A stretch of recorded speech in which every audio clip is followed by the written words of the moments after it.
और अब सीधा आपको उत्तराखंड के अल्मोड़ा से तस्वीरें दिखाते हैं, जहां पर अजय टम्टा के समर्थन में पहुंचे हुए हैं उत्तराखंड के मुख्यमंत्री पुष्कर सिंह धामी। वहां से आपको हम तस्वीरें दिखाते हैं। तो अल्मोड़ा से ये तस्वीरें, सीएम पुष्कर सिंह धामी उनके समर्थन में यहाँ पर पहुंचे हुए हैं। बात सुनी जाएगी। और भी आपने मुझे कई बार कहा, 5 साल कार्यकाल में, 5 साल के कार्यकाल में धामी जी के नेतृत्व में, पुष्कर धामी जी के नेतृत्व में हमारी विधानसभा बहुत आगे, विकास के मायने में बहुत आगे जाएगी। मुझे आप पर बहुत बड़ा विश्वास है। मित्रों, मैंने देखा चंपावत के भी लोग आते हैं, इनकी विधानसभा के भी लोग आते हैं। उनसे पहले आप जाकर काम करने की कोशिश करते हैं। मैं आपको बहुत बहुत धन्यवाद देना चाहता हूँ। मुझे लगता है जो 4 साल 3 साल हमारे बाकी है, 3 साल का कार्यकाल बाकी है। मुझे बहुत विश्वास आप पे है, 3 साल के अंदर हम जागेश्वर को एक नया जागेश्वर बनाएंगे। आपके नेतृत्व में, आपका नेतृत्व एक बहुत बड़ा नेतृत्व है और मुझे पूरा बहुत बड़ा विश्वास है। धामी जी, जब आप उत्तराखंड के एक नौजवान मुख्यमंत्री बने, आपने कायाकल्प करने का काम करा है। आपने उत्तराखंड में एक नई नई चीजों को आयाम देने का काम किया है। आपको बहुत बहुत धन्यवाद देना चाहता हूँ। मित्रों, आपको याद दिलाना चाहता हूँ, अब बारी हमारी है, अब बारी हम सब की बारी है। हमने भी वचन दिया है, धामी जी से मैंने कहा है, और आज धामी जी आपको विश्वास दिलाता हूं, पूरे उत्तराखंड के अंदर जागेश्वर सबसे आगे, जागेश्वर हमारी रहेगी, जागेश्वर आगे रहेगी। मुझे बड़ा विश्वास है। यहाँ के लोगों को विश्वास दिलाना चाहता हूँ। मित्रों, तमाम माँ बहने, नौजवान साथी बैठे, ये नंबर लाने का समय आ गया है। नंबर रोज नहीं मिलते, कभी कभी नंबर मिलते, मित्रों नंबर मिलते। इस नंबर में आप सबसे मेरा आग्रह है, पूरे उत्तराखंड के अंदर, हमारे अल्मोड़ा जनपद के अंदर सबसे नंबर पे हमारे जागेश्वर आए। आप सबको बहुत बहुत धन्यवाद देना चाहता हूँ और अपनी वाणी को विराम देता हूँ। जब जब उत्तराखंड जय। पुष्कर धामी जिंदाबाद, पुष्कर धामी जिंदाबाद, पुष्कर धामी जिंदाबाद। तिलो रावत जी, श्यामल पांडे जी, कुंदनदास, सभी लोग उपस्थित, धन्यवाद। एक ही लक्ष्य, एक ही सपना, श्रेष्ठ बने उत्तराखंड अपना। ऐसे यशस्वी, तेजस्वी, जिनके मार्गदर्शन से उत्तराखंड लगातार निरंतर आगे बढ़ते जा रहा है, ऐसे यशस्वी मुख्यमंत्री जी से मैं निवेदन करूंगा कि कृपया आप मंच पर आकर सभा को संबोधित करने की कृपा करें। श्रीमान धामी जी।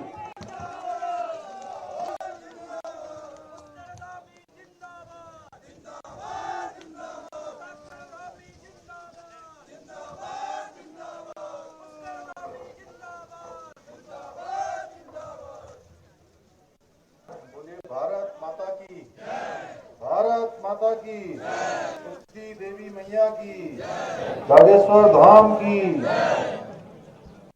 जागेश्वर विधानसभा की आज बनिया में इस सभा में उपस्थित भारतीय जनता पार्टी के जिलाध्यक्ष आदरणीय रमेश बहुगुणा जी, और जिनको अभी आप लोगों ने सुना,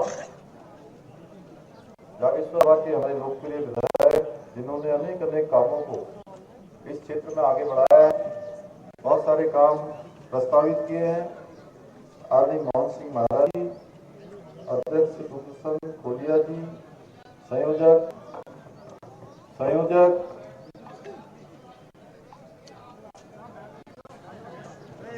थोड़ा बैठ जाओ, आप लोग पीछे वालों को नहीं दिख रहा है, थोड़ा बैठ जाइए,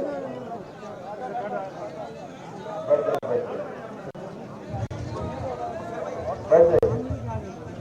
महामंत्री धर्मेंद्र मिश्र जी, प्रकाश भट्ट जी, विक्रम अग्रवाल जी, मीना भैंसोड़ा जी, संजय डालाकोटी जी, गोपाल कृष्ण जी, लक्ष्मण शकीला जी, मंडल अध्यक्ष हरीश प्रसाद जी, कुंदन नगरकोटी जी, भीम सिंह जी, सुभाष पांडे जी, श्री गौरव पांडे जी,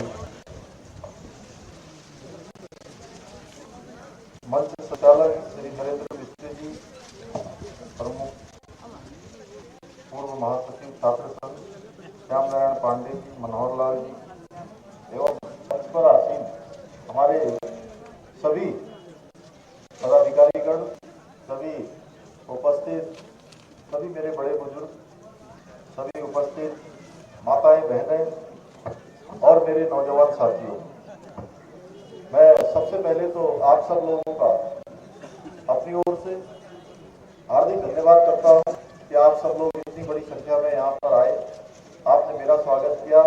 मैं भी आप सबका यहाँ जो ये वीर भूमि है, देवभूमि के साथ साथ वीर भूमि है, जहाँ बाबा जागेश्वर का आशीर्वाद इस पूरे विधानसभा को, इस पूरे क्षेत्र को है, वहीं भारत माता के वीर सपूत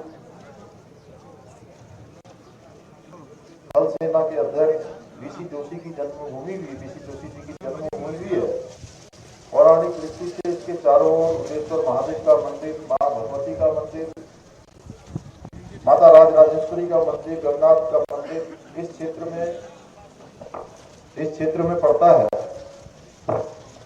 ये क्षेत्र पिथौरागढ़ और गंगोली हाट और अल्मोड़ा इन सब के मध्य का क्षेत्र भी है। प्रमुख पड़ाव ये सरयू घाटी से होता हुआ हमारे आसपास के क्षेत्रों को भी, गंगोली हाट, पिथौरागढ़, इसका भी एक केंद्र बिंदु है।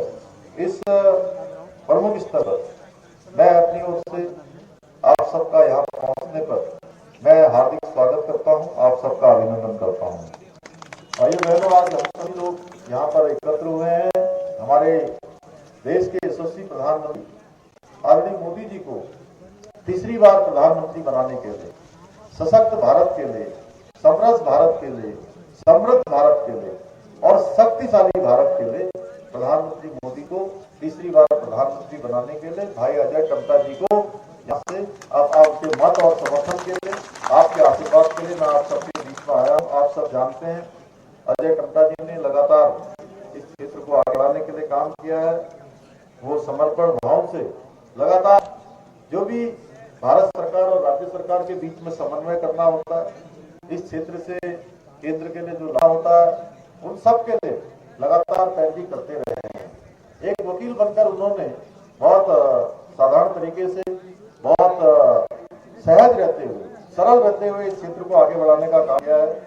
2014 से जो हमारा ये मानसखंड मंदिर माला मिशन हम लोगों ने प्रस्तावित किया है और मुझे खुशी है कि इस मंदिर माला मिशन जो हमारा सर्किट बनेगा और उसका जो प्रमुख केंद्र होगा वो हमारा इसी विधानसभा में पड़ने वाला जागेश्वर धाम होगा, जहां अभी आदमी मोहन बता रहे थे कि माननीय प्रधानमंत्री जी आए थे।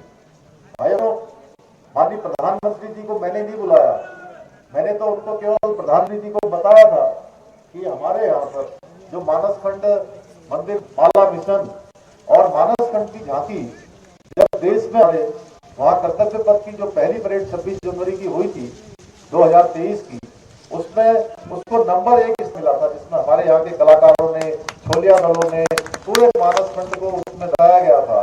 तो मैंने प्रधानमंत्री जी से जब जिक्र किया उनका, मैंने उनसे अनुरोध किया कि एक बार जागेश्वर बाबा का आशीर्वाद लेने के लिए आप आएंगे।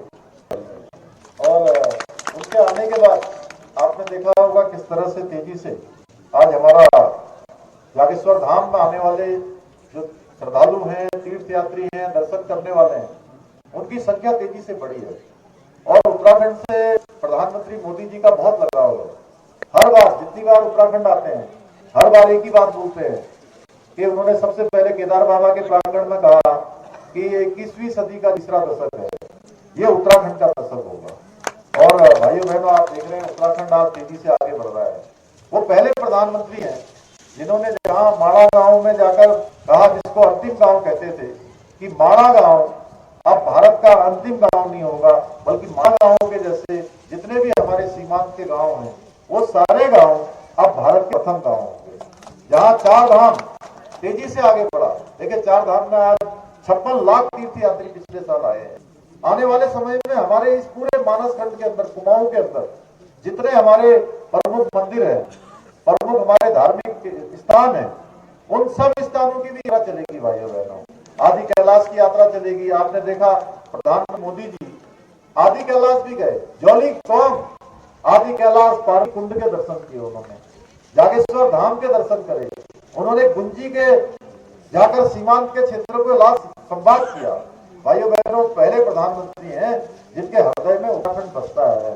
देश की आजादी के बाद वो पहले प्रधानमंत्री हैं जो हमारे पहाड़ों की चिंता करते हैं, हमारे सैनिकों के लिए 1 रैंक 1 पेंशन लगाते हैं, सैनिकों को सुविधाएं देते हैं, उनको अच्छे बूट देते हैं, अच्छे जैकेट देते हैं, अच्छे उपकरण देते हैं, उन मनोबल को बढ़ाते हैं। और कहीं दुश्मन की गोली आती है तो गोली का जवाब अब देने के लिए कोई आदेश नहीं देना पड़ता है, बल्कि दुश्मन को गोलियों का जवाब गोलों से देने का भारत का सेना अब काम करती है। इस प्रकार से पूरे विश्व के अंदर आज भारत का डंका बज रहा है और दूरदर्शिता की जो भावना है उससे जो सिद्ध भारत का स्वप्न है वो साकार होता हुआ आगे बढ़ रहा है। और 2047 तक देश को दुनिया का विकसित भारत बनाने के लिए मोदी जी काम कर रहे हैं। समाज के अंतिम छोर में खड़े हुए व्यक्ति के उदय के लिए काम कर रहे हैं, अंत्योदय का दान देकर काम कर रहे हैं। भाइयों बहनों, प्रधानमंत्री जी के नेतृत्व में केंद्र में सरकार ने कई सारे राष्ट्रीय हित में निर्णय लिए हैं। हम सभी जानते हैं बड़े बड़े निर्णय उन्होंने लिया। कश्मीर से धारा 370 समाप्त हो गई, 3 तलाक समाप्त हो गया। अयोध्या में हमारे आद्य देव भगवान श्री राम का भव्य और दिव्य मंदिर बनकर उसकी प्राण प्रतिष्ठा भी संपन्न हो गई। भाइयों बहनों, ये काम हम लोगों को भी इसका साक्षी बनने का सौभाग्य मिला है और ये साक्षी होने का सौभाग्य हमको किसी ने दिया है तो हमारे प्रधानमंत्री मोदी जी ने दिया है। भाइयों बहनों, आज कोई दुश्मन हमारी ओर सर उठाकर नहीं देख सकता है। आज कहीं भी आतंकवादियों के अड्डे चलते हो, अलगाववादियों के, जिहादियों के, अगर वो हमारे ऊपर हमला करते हैं, हमारे को नुकसान पहुंचाने का प्रयास करते हैं तो हमारी सेना उसी के स्थान पर जाकर सीमा पार जाकर भी उनको खदेड़ने का और नेस्तनाबूद करने के लिए सर्जिकल स्ट्राइक भी करती है, क्योंकि मोदी जी के नेतृत्व में आज सेना का मनोबल ऊंचा बढ़ा हुआ है। नारी शक्ति बंधन अधिनियम भारत की संसद में पास हो जाता है मातृशक्ति को, माताओं बहनों को आगे लाने के लिए। आज नारी शक्ति बंधन जो विधेयक पारित हो गया है, आने वाले समय में 33% का आरक्षण हमारी मातृशक्ति को मिलेगा। और वैसे भी अभी हम नवदुर्गा नवरात्रि में है, शक्ति की आराधना करते हैं। भाइयों बहनों, हमारे यहाँ कहा गया है यत्र नार्यस्तु पूज्यन्ते तत्र रमन्ते देवता, यानी कि जहाँ नारियों का सम्मान होता है वहाँ देवताओं का वास होता है। इसलिए नारी को प्रथम मानकर माननीय प्रधानमंत्री जी ने बेटी बचाओ बेटी पढ़ाओ अभियान शुरू किया, लखपति दीदी योजना शुरू किया, देश के अंदर इज्जत घर बनाए, प्रधानमंत्री आवासों की चाबी 70% चाबी किसी को दी है तो हमारी मातृशक्ति को दी है, यानी महिलाओं को देने का काम किया है। आज ड्रोन दीदी हो, लखपति दीदी हो, ऐसे अनेक कार्यक्रम, स्वयं सहायता समूह उनको आगे बढ़ाने का काम हो रहा है। हम भी उत्तराखंड के अंदर माननीय प्रधानमंत्री जी के मार्गदर्शन में लगातार राज्य को आगे बढ़ाने के लिए काम कर रहे हैं। लगातार बहुत सारे हमने निर्णय लिए हैं, बहुत सारे चुनौतीपूर्ण विषयों पर भी हम आगे बढ़े और ऐतिहासिक फैसले लिए। आप सब जानते हैं आज उत्तराखंड का जो नाम है आज पूरी दुनिया में चला गया। भाइयों बहनों, पूरी दुनिया के अंदर हमारे उत्तराखंड की अलग पहचान बनती जा रही है। हर एक उत्तराखंड वासी आज हमारी संस्कृति से जुड़ गया है, हमारी विरासत से जुड़ गया है। मैं लंदन गया।